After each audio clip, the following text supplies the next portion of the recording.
everybody, I'm Natalia Bonner. Welcome back. I am so excited to be here today and share this really cool butterfly quilt block with you. So this adorable block is one of many that I am custom machine quilting on this adorable Flutter quilt. So this adorable quilt is actually one that was designed by Vanessa of Lella Boutique. The pattern name is Flutter. And the fabric that's featured here is her Love Day fabric, and you can find all the details about this pattern and fabric through Vanessa's website, lellaboutique.com. So as I was custom machine quilting this quilt, of course I created an awesome video that will be available soon in the PNQ Academy, but you know I had to share a bit of this quilt here on YouTube with you. So today I'm going to be using a couple of machine quilting rulers.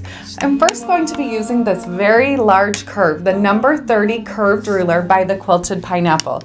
I mention it all the time, but if you're looking for another great set of machine quilting rulers, I love the curves by the Quilted Pineapple.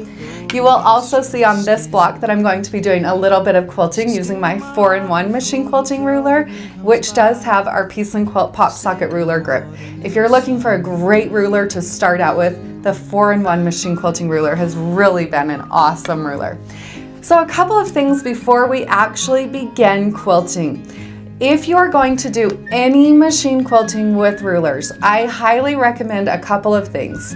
First, that you have a ruler foot on your machine. So a ruler foot is a nice thick foot that is designed to glide right up against the side of machine quilting rulers. My machine quilting rulers, the 4-in-1 here, are all designed so that they are 1/4 of an inch thick. So it's a nice thick ruler that will glide right next to your machine. Do not try to use your rotary type rulers, the thin rulers, for machine quilting. Chances are it'll probably pop up on your foot and they break a lot easier than these awesome machine quilting rulers. Now the next thing that you want to make sure you have is an extended base plate.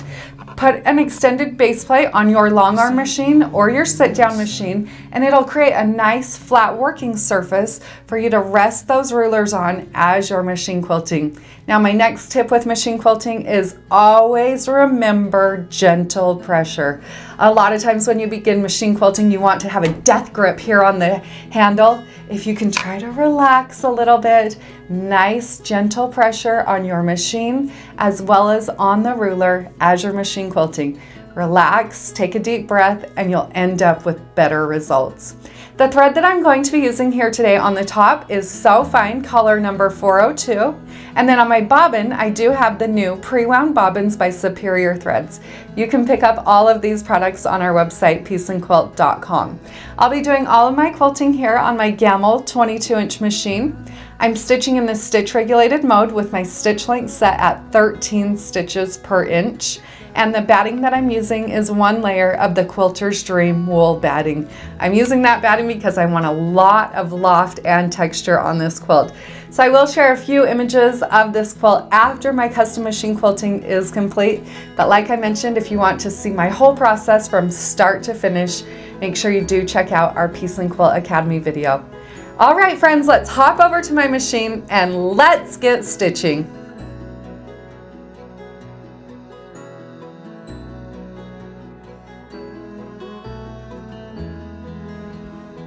So before we get started with the machine quilting, I think it's fun to see what we're actually going to be quilting.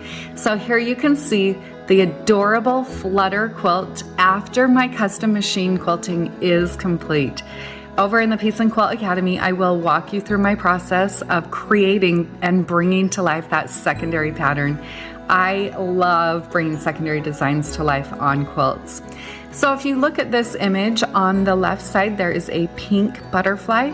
The pink butterfly with the ruler work is what we'll be focusing on today.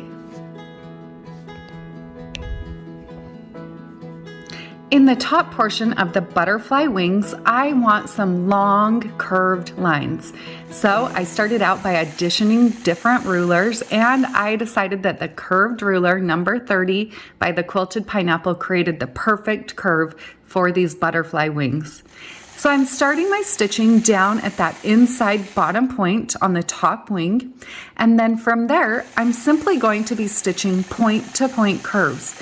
using the curves that the wing is given me. So starting out, I'm stitching up to that first point on the top of the wing, and then from there, I'll stitch right back to where I started. And I'll simply repeat that process working through the wing. Now you'll notice when I get right down to the bottom of the wing, I will stitch one final curve that stitches out to the outside point. At that outside point, then I'm going to switch to my 4-in-1 machine quilting ruler, where I'll travel right back to the inside of that butterfly. Now at this point, I'm going to use that 4-in-1 machine quilting ruler to stitch in the ditch around the outside of that wing. You all know I love the look of stitch in the ditch, so it's something you will see around pretty much all of my quilts. Now once I've stitched around that bottom wing, in this one I'm going to create a little bit more curvature. So I'm stitching out a large swirl. Starting at that inside point, I'm swirling right into the center. But anytime I'm stitching a swirl, I'm thinking about leaving myself an out. So I'm leaving enough space as I stitch to the center that I can stitch right back out. Once I've stitched all the way out, now I'm going to travel to the center portion on the butterfly, where I again will do a bit of stitch in the ditch work. Now before I did start quilting here, I had already stitched in the ditch around the outside of those top wings. Once I've stitched in the ditch around that center section, now through the center section of the butterfly, I'm going to stitch some ribbon candy, filling in back and forth with those fun curved lines. At this point, now I'm going to travel over to the opposite side of my butterfly, where I will mirror what I quilted on the first side.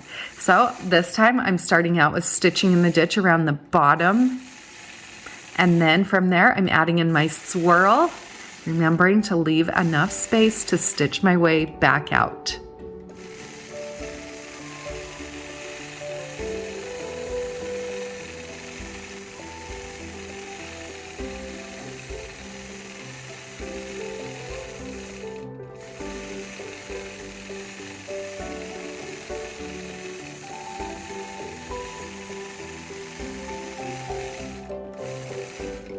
From that point, now I'm going to switch back to that number 30 curve by the quilted pineapple. Anytime you're doing ruler work, like you can see here, remember to hold your ruler so that your ruler is 1/4 of an inch away from where you want your thread to intersect. Most ruler feet that I have come in contact with do measure from your needle position to the outside of the foot 1/4 of an inch.